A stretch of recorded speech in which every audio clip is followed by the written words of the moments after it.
Hola a todos. Después de una guerra civil absolutamente devastadora, El Salvador se encontró en una encrucijada. Y lo que vino después no fue una simple reconstrucción, no, fue una reinvención económica total. Vamos a desgranar cómo se diseñó este nuevo sistema y sobre todo, quiénes se llevaron el premio gordo. 75.000. Quedémonos con esa cifra. Es el número estimado de vidas que se llevó por delante la guerra civil de El Salvador. Fue más de una década de conflicto que cuando por fin terminó en 1992 dejó un país en ruinas, sí, pero también con la oportunidad de un nuevo comienzo. Pero claro, aunque las armas se callaron en el 92, justo en ese momento empezaba otra batalla. Una batalla silenciosa, sin trincheras, pero que iba a ser igual de decisiva. Una guerra económica que redefiniría el poder y la riqueza en el país para las siguientes décadas. Y todo arranca con los acuerdos de paz de 1992. Sobre el papel parecían la solución a todo, pero la verdadera clave de esta historia no está tanto en lo que se firmó, sino en aquello que, muy calculadamente, se dejó fuera de la negociación. A ver, en lo político, los acuerdos fueron un hito, sin duda. Se reformó el ejército, se reconoció al FMLN como partido. Todo eso, perfecto. ¿Pero y la economía? Pues hay un silencio atronador. La estructura de poder real, la de la posesión de la tierra, la de la concentración de la riqueza, eso ni se tocó. La raíz misma del conflicto seguía ahí, intacta. Entonces, ¿de dónde salió el nuevo plan económico? Sería fácil pensar que se improvisó sobre la marcha, después de la paz, pero nada más lejos de la realidad.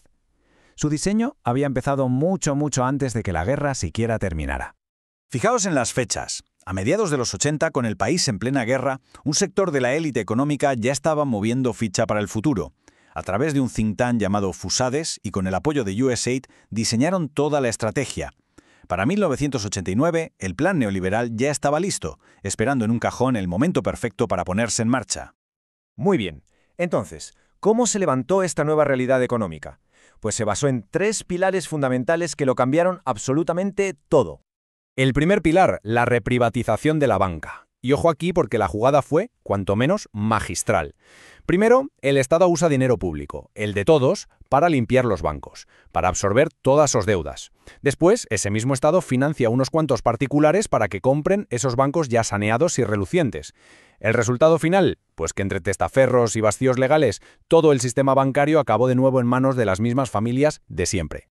Segundo pilar, una reforma fiscal radical. Se eliminó de un plumazo el impuesto al patrimonio y se recortó a la mitad el de la renta para los que más ganaban. Y claro, para compensar, se introdujo el IVA, un impuesto al consumo que nos afecta a todos por igual, se sea rico o pobre, y que se aplicó incluso a bienes de primera necesidad como la comida o las medicinas. El economista César Villayona lo resumió con una frase que es demoledora. Dijo que este nuevo sistema fiscal era como un Robin Hood al revés. Le quitaba a los pobres para dárselo a los ricos. Más claro, imposible. Y los 2 últimos clavos en el ataúd del viejo modelo fueron estos. Primero, la dolarización en 2001, que para los grandes importadores y bancos fue una bendición, porque eliminaba cualquier riesgo con el tipo de cambio. Y segundo, los tratados de libre comercio como el CAFTA, que abrieron las compuertas a la competencia extranjera, hundiendo un poco más a la agricultura y la industria local. Así que, con todas estas cartas sobre la mesa, la pregunta es obvia. ¿Quién ganó la partida? Pues la respuesta es muy clara. Nació una nueva oligarquía, una oligarquía financiera. Miremos bien este número, 17.500 millones de dólares. No es el presupuesto del país. Era el valor de los activos que, para el año 2004, estaba en manos de tan solo 8 grupos familiares. 8. Y para que nos hagamos una idea de la magnitud de esto, pongámoslo en perspectiva. La riqueza de esas 8 familias era superior a todo el Producto Interior Bruto de El Salvador, y era casi 6 veces el presupuesto nacional de ese año. Es una concentración de poder económico sencillamente brutal. Y claro, esta concentración de la riqueza tenía un reflejo directo en el bolsillo de la gente. El 20% más rico se llevaba casi el 60% de todos los ingresos del país. Mientras tanto, el 20% más pobre, apenas un 2%. La brecha era de más de 24-1. Tremendo. Ahora bien, un sistema así, que depende tanto del consumo y que genera tanta desigualdad, necesita gasolina para funcionar. ¿De dónde salía el dinero? ¿Y cuál fue el paso final de esta estrategia? Pensemos un momento, con la agricultura destrozada y los salarios por los suelos, ¿cómo sobrevive la economía de un país? Pues la respuesta, y esto es muy irónico, vino de la misma gente que se vio forzada a abandonar el país, la diáspora salvadoreña. Casi 3.800 millones de dólares, esa es la increíble cantidad de dinero que los salvadoreños en el extranjero enviaron a casa solo en el año 2008. Se convirtió en un verdadero salvavidas económico, representando casi el 20% de todo el PIB del país.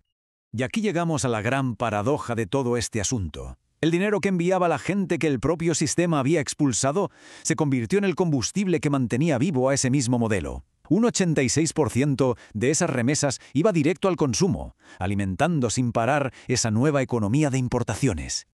Y con todo esto llegamos a la última fase del plan, la venta. Cuando el CAFTA eliminó las últimas barreras que protegían el capital nacional, la élite económica hizo su último gran negocio: vender las joyas de la corona a las multinacionales. La cervecera, las aerolíneas y, por supuesto, los bancos acabaron en manos de gigantes globales por miles de millones de dólares. Llegados a este punto, la pregunta es inevitable. Después de una transformación tan radical, ¿qué cambió de verdad en El Salvador? Y qué, en el fondo, siguió exactamente igual que siempre. A ver, el motor de la economía cambió, eso es cierto. Se pasó del café a las finanzas y los servicios. La ideología, la forma de contarlo, también se modernizó con un discurso neoliberal. Pero lo esencial, la madre del cordero, permaneció intacto. El control de la economía en las mismas pocas manos, el uso del Estado como una herramienta para el beneficio privado y, al final, un sistema basado en la desigualdad. En resumen, el poder se reconfiguró, se puso un traje nuevo, pero nunca se redistribuyó. Y esto nos deja con una última reflexión. Si eres capaz de cambiar por completo el motor económico de un país, pero la distribución del poder y de la riqueza sigue siendo la misma, ¿de qué estamos hablando cuando hablamos de progreso?